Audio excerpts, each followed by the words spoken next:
کیا قرآن پاک کی کوئی آیت آپ کو یہ نہیں بتاتی کہ ظلم نہیں کرنا، چادر اور چار دیواری کا تقدس پامال نہیں کرنا، جبری طور پہ انسانوں کو لاپتہ نہیں کرنا، بے گناہوں کا خون نہیں بہانا، ظلم جبر اور فسطائیت نہیں کرنی، ایماندار رہنا ہے، بے ایمانی نہیں کرنی، لوگوں کا مینڈیٹ چوری نہیں کرنا، امانت میں خیانت نہیں کرنی، رشوت سفارش اور چوروں ڈاکوؤں کا ساتھ نہیں دینا، گواہی ہمیشہ سچی دینی ہے، جھوٹ نہیں بولنا؟ کیا یہ ساری چیزیں، حق کے ساتھ کھڑے ہونا، یہ سارا کچھ قرآن پاک میں نہیں لکھا ہوا؟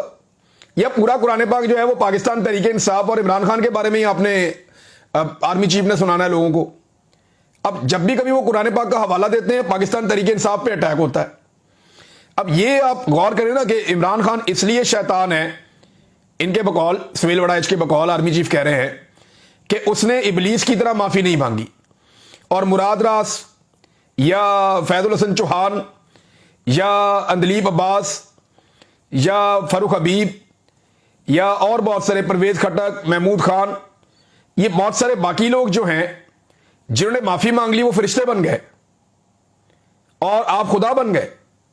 وہ تو اللہ تعالیٰ کے کہنے پر معافی مانگی تھی۔ اس طرح تو حضرت امام حسین رضی اللہ تعالیٰ عنہ کے سامنے بھی رستہ رکھا گیا کہ معافی مانگو، یا سر نیچے جھکاؤ،